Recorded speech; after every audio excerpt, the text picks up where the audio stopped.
இந்த சின்ன சின்ன குழந்தைகள்லாம் ஃப்ராக் பார்த்துருக்குறீங்களா, கவுன் மாதிரி. அந்த கிரவுண்டில் கீழே பார்த்தீங்கன்னா ஜிக்ஜாக் அடிச்சிருப்பாங்க. அந்த ஜிக்ஜாக்கில் பார்த்தீங்கன்னா இந்த மாதிரி நரம்பு வந்து அந்த ஜிக்ஜாக்குள்ளே வச்சு அடிச்சிருப்பாங்க. அப்போ பார்த்தீங்கன்னா கீழே ஃபில்லாக அழகாக அந்த நெல்லே புஷ்ஷுன்னு தூக்கிட்டு அந்த மாதிரி ஒன்று ட்ரை பண்ணலான்னு ஒரு திடீர்னு ஒரு ஆசை. சரி, அதை ட்ரை பண்ணும்போது நம்ம மக்களுக்கும் அதை காட்டணும், நம்ம பிள்ளைங்களும் அதை பார்க்கணும். நான் ட்ரை பண்ணியிருக்கேன். இந்த மிஷினை பற்றி நான் உங்களுக்கு ஏற்கனவே சொல்லியிருக்கேன். இந்த மிஷினை இப்போ வந்து நான் பாபியில் நூல் சுற்றுவேன். ஓகேங்களா? நூல் சுற்றுறதுக்கப்புறம் நீ போட்டு ஜிக்ஜாக் அந்த செட்டிங்கெல்லாம் எல்லாம் கரெக்டாக வச்சதுக்கப்புறம் நம்ம இதுவே எப்படி சுடிதாருக்கு தான் நான் வந்து ஜிக்ஜாக் போட போகிறேன். சரிங்களா? இப்போ எப்படி இருக்கு சொல்லுங்க. எனக்கு அழகாக இருக்குது இல்லைங்க. ஏன்னா என்னோட சுடிதார் என்னடா இந்த அம்மாவுக்கு இதெல்லாம் தேவையான நினைச்சிடாதீங்க. எனக்கு ஆசை இருக்குதுங்க. இப்போ எனக்கு துப்பட்டா போகிறது பிடிக்காது. ஏன்னா நாங்களாம் 70s துப்பட்டா ஒரு பக்கமாக போட்டு தான் நடப்போம். சரிங்களா? இப்போ பார்த்தீங்கன்னா இப்படிதான் போடணும். கழுத்துக்கு போட்டாலும் திட்டுவாங்க, ஒரு சைடாக போட்டாலும் கஷ்டம். நான் என்ன பண்ணிட்டு தெரியுங்களா, ஒரு சாரிங்க, இது ஒரு சாரி நான் தீபாவளிக்கு வாங்கின சாரி. ஒரே ஒரு டைம் போட்டேன். அது ப்ளவுஸ் எல்லாம் தெரிஞ்சுன்னு சொல்லி போட்டு எங்கள் பாப்பா இது போடக்கூடாதுன்னு சொல்லிட்டாங்க. உடனே என்ன பண்ணேன், 5.5 மீட்ரு ஜாக்கெட்டோட சேர்த்து 6 மீட்டர் சாரி, 6 மீட்டர் கட் பண்ணி அவளுக்கு சின்ன டாப் அவளுக்கு. ஓகேங்களா? அவளுக்கு நிறைய துணி எடுக்கல, 1.25 மீட்டர்ல அவளுக்கு டாப் எடுத்து வச்சுட்டேன். கீழே ஜீன்ஸ் போடுற மாதிரி ஃபுல் துணியில எனக்கு தைச்சிட்டுங்கனாடு. அதெல்லாம் துப்பட்டா போறக்கு வைக்கும். அதனால துப்பட்டாவே இங்கே வந்த மாதிரி நான் இப்படி ஒரு டிசைன் வச்சு தைச்சிட்டேன். இந்த வீடியோ இன்னொரு நாள் போட்டு காட்டுறேன். ஆனால் நான் போட்டு பார்த்தேன், ரொம்ப அழகாக இருந்துச்சுங்க. துப்பட்டா போட்ட அஃபெக்டே இருந்துச்சு. இப்போ நான் என்ன பண்ணுறேன்னா, குழந்தைங்க பண்ணுற வேலையை எனக்கு பண்ண போகிறேன். ஏன்னா ட்ரை பண்ணுற துணி இல்லைங்க. அதனால என்ன பண்ண போகிறேன், இதுக்கு ஜிக்ஜாக் போட்டு பார்க்கலாம். எங்கள் வீட்டுக்காரர் மட்டும் பார்த்தாருன்னு எனக்கு அண்டை வழி கழுவி போகுது. அதனால நம்மளோட நம்ம தான் ரசிச்சுக்கொண்டேனுங்க. நான் இது செஞ்சு காட்டிட்டு செட்டிங் எல்லாம் இருக்குது. இந்த செட்டிங்கில் ஏகப்பட்ட டிசைன் இதில் போடலாங்க. ஓகேங்களா? அப்புறம் இன்னொரு விஷயம் இந்த மிஷினை வச்சு உங்களுக்கு சொல்லி காட்ட போகிறேன்.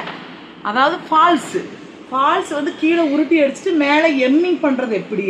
அதாவது கொஞ்சம் ரிச்சாக இருக்கிறவங்க, கொஞ்சம் டீச்சர்கள்லாம் பார்த்தீங்கன்னா நம்ம அடித்து கொடுத்தா பிடிக்காது, எம்மிங் பண்ணி கொடுங்கம்பாங்க.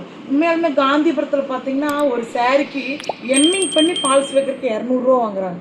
நான் வந்து ஒரு 7 வருஷம் 8 வருஷத்துக்கு முன்னாடி சொல்கிறேன். இப்போ வந்து எவ்வளோ வாங்குறாங்கன்னு தெரியாது. உண்மையாக சொல்கிறேன், 300 ரூபாயா வாங்குவாங்க. ஏன்னா அது லெக்கில் போட்டு எம்மிங் பண்ணணும்.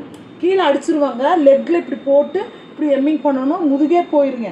நான் இதுலேயே நான் கண்டுபிடிச்சிருக்கிறேன் எம்மிங் எப்படி பண்ணுறது, ஃபால்ஸ் எப்படி வைக்கிறதுன்னு. அதே உங்களுக்கு ஃபுல் வீடியோ உங்களுக்கு கண்டிப்பாக வரும். இப்போ நான் இந்த பெரிய பாப்பாவுக்கான விஷயத்தை செய்கிறேன், கொஞ்சம் பாருங்கள். சரிங்களா?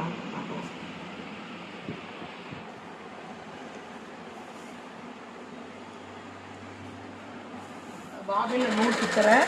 இதில் மாட்டிட்டு ஒன்றும் பிரச்சனை இல்லை. இப்படி கொண்டு வந்து இதில் மாட்டிட்டு இங்கே கொண்டு போனால் இது அழகாக மேலேயும் கீழே சமமாக எடுத்து கொடுத்துட்டு பாருங்க.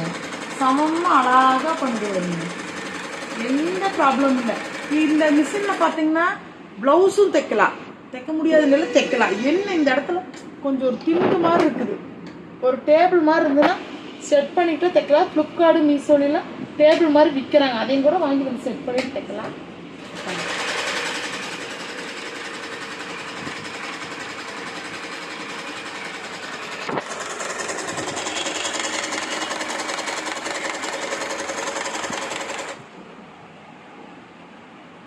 இப்படி எடுத்துக்கிட்டா அவ்வளோதான், முடிஞ்சிச்சு. இந்த இடத்துல டூல்ஸ் எல்லாம் வச்சுக்கிற மாதிரி நம்மளுக்கு கொடுத்துருக்குறாங்க. இதுக்கு நீடில் நிறைய கொடுத்துருக்குறாங்க. இந்த மிஷினை பற்றி ஃபுல் டீட்டெயில் உங்களுக்கு மறுக்கா சொல்கிறேங்க. நீங்கள் கேட்டால் சொல்கிறேன். பாபின் எப்படி போடுறதுன்னா, பாபின் கேஸ் இங்கே வருது. இப்படி எடுத்துகிட்டு போகணும். இப்படி எடுத்துகிட்டு இப்படி ஓப்பன் பண்ணி இதை எடுத்துட்டு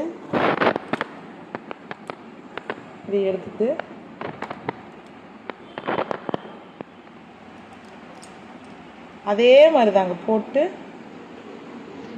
லாக் போட்டு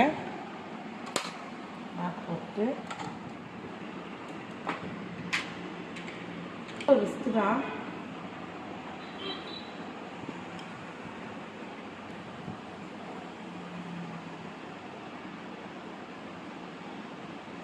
இந்த மிஷினில் ஒரு விஷயம் என்னன்னு கேட்டிங்கன்னா, ஒரு இடத்துல நீங்கள் கோர்க்குலினாலும் அது தைக்க மாட்டேங்குதுங்க. இது அப்படி வடிவமைச்சு வச்சுருக்குறாங்க. அது மிஷினை கண்டுபிடிச்சவங்க பார்த்தீங்கன்னா ரொம்ப ரொம்ப சூப்பராக எப்படின்னு கேட்டேன். லைட் இருக்குதுங்க, அந்த லைட்டு எல்இடி லைட் மாதிரி தான், ஆனால் கொஞ்சம் பவருங்க. ஹீட்டு நல்ல ஹீட்டு, கொஞ்சம் கரண்ட்டு ஜாஸ்தி இழுக்கும் போல். இப்போ இந்த லைட்டு எரிஞ்சிட்டே இருக்குது. இது ஒன்று தான் இந்த இதில் மைனஸு. இப்போ மிஷின் ஓடலைன்னா லைட் ஆஃப் பண்ணிடணும், மிஷின் ஓடிச்சுன்னா லைட் ஆன் ஆயிடணும்.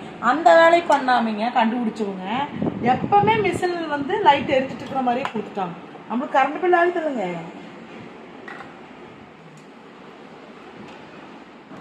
இப்போ பாருங்கம்மா, இப்போ நான் நிரம்ப அடியில் வச்சுட்டேன், கொஞ்சம் ஓட்டி பார்த்துங்க நல்லா வருதா அப்படின்ட்டு. சரிங்களா?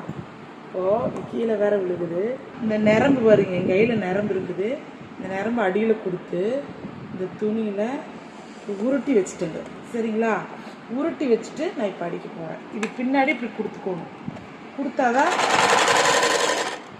இப்போ பாருங்க, இதுக்குள்ளே நரம்பு இருக்குது, நரம்பு இருக்குது.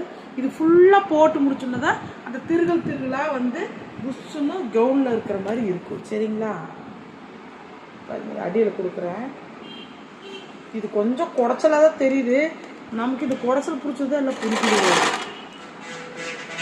கொஞ்சம். நாங்கள் இருக்கிற வேலையில் இதை வேற பிடிச்சிட்டு நம்ம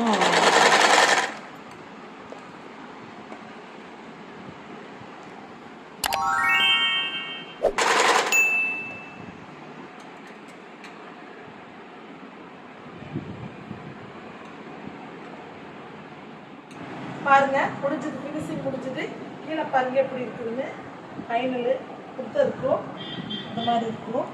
பார்த்தீங்கன்னா ஸ்ப்ரிங்காக இருக்கும். இது ரொம்ப அழகாக இருக்குதுங்க, ரொம்ப சூப்பராக வந்துருக்குது. இனிமேல் எங்கள் பொண்ணுக்கு எங்கள் கஸ்டமருக்கு யாராவது கவுன் தைக்க கொடுத்தாங்கன்னா இந்த மாதிரி தைச்சு கொடுத்தேன். ஓகேங்களா? மிஷினில் தைக்கிறேன்.